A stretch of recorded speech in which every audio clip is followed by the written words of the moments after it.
থেকে লোকমান লোকমান আপনার প্রশ্নটি করুন। হ্যালো হ্যালো লোকমান, আপনি শুনতে পাচ্ছেন?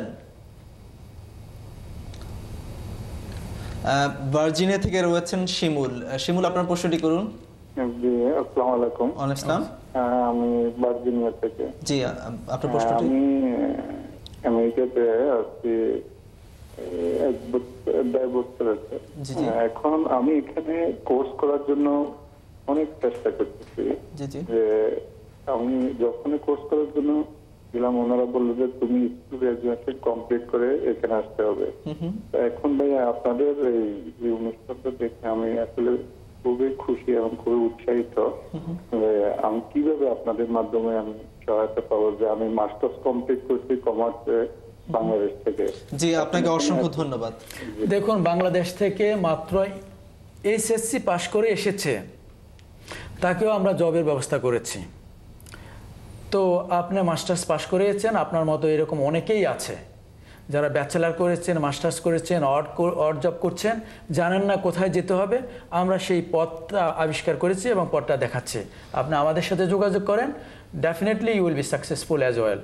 জি, আরেকজন দর্শক রয়েছেন জেসমিন, ফ্লোরিডা থেকে। জেসমিন, আপনি প্রশ্নটি করুন। Hello. জেসমিন, আমরা শুনতে পাচ্ছি, আপনার প্রশ্নটি করুন please. Okay, I had a question. You keep mentioning about the amount of money people can make, like $80 to $1,000. So I was wondering, what kind of job are they getting?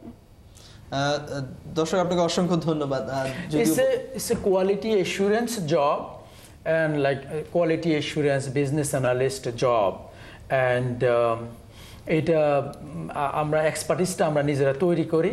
যে পরিমাণ যোগ্যতা থাকলে একটা লোক $80,000-$90,000 জব করতে পারে, সেরকম যোগ্যতাটা আমরা এখানে প্রজেক্ট ওরিয়েন্টেড ওয়েতে রেডি করি।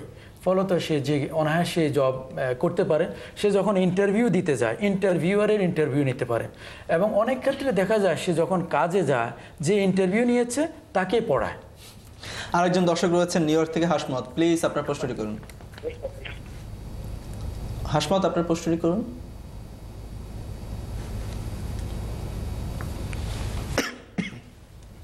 হাসমত। মেরিল্যান্ড থেকে জামান। জামান, আপনার প্রশ্নটি করুন। হ্যালো হ্যালো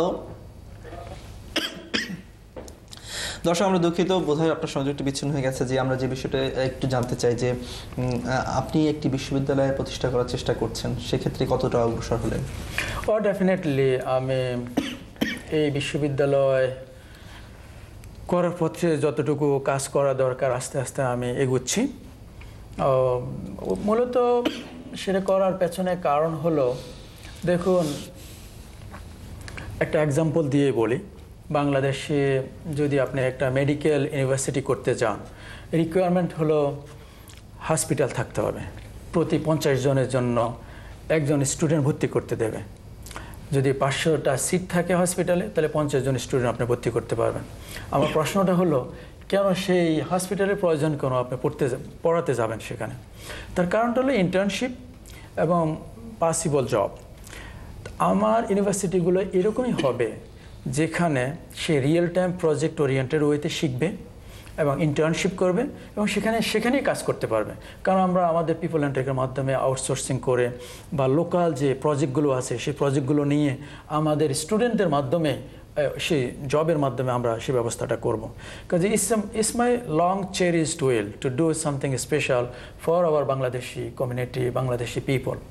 জি, আমাদের আরেকজন দর্শক রয়েছেন জাহাঙ্গীর, নিউ ইয়র্ক থেকে। জাহাঙ্গীর, আপনার প্রশ্নটি করুন প্লিজ।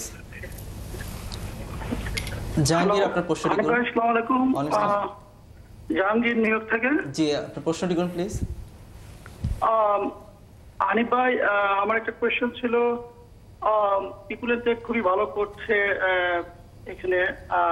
এখন বাংলাদেশ থেকে যদি কেউ মানে ধরেন এখানে আসতেছে, মানে ও এখন মানে অনেকে আছে যে ফ্যামিলি থ্রুতে আসে, ধরেন 6 মাসে 1 বছর পরে আসবে।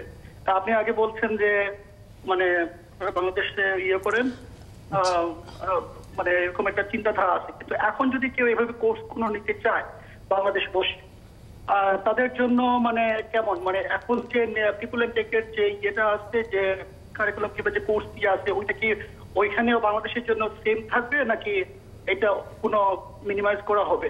জি দর্শক, অনেক লোক আছে যারা করতে চায় এখন, যারা ধরেন 7-8 মাসের ভিতরে চলে আসবে, তো এরা যদি দেশে বসে করতে চায়, এখানে যদি আসে তারা মানে ইজিলি ইয়ে করতে পারবে। জি দর্শক, আপনাকে অসংখ্য ধন্যবাদ। যে আমি আগে বলেছি, কারণ আসবে তো এখানে, চাকরি তো এখানে করবে, কোর্স কারিকুলাম একই, শুধু ডিফারেন্স হলো সে যখন বাংলাদেশ থেকে আসবে, এখানে আসার পরে 1 বছর 2 বছর অড জব করবে, তারপরে এরকম একটা কোর্স করবে, তারপরে চাকরি নেবে। তার চেয়ে বরং সেই 2 বছর সময়টা সে বাঁচাতে পারে, বাংলাদেশে বসে একই কোর্স করতে পারে, করার পরে এখানে আসার পরে দেখা যাবে within very short time he can get a job, we can help them out. জি, আরেকজন দর্শক রয়েছেন আক্তার, মেইল্যান্ড থেকে। আক্তার, আপনার প্রশ্নটি করুন। হ্যালো, আসসালামু আলাইকুম। হানিফ ভাই, ভাবি, কেমন আছেন আপনারা? ওয়ালাইকুম আসসালাম, ভালো আছি, আপনি ভালো আছেন? হ্যাঁ ইনশাআল্লাহ ভালো আছি। আমি মেরিল্যান্ড থেকে আক্তার। জি, আসসালামু আলাইকুম।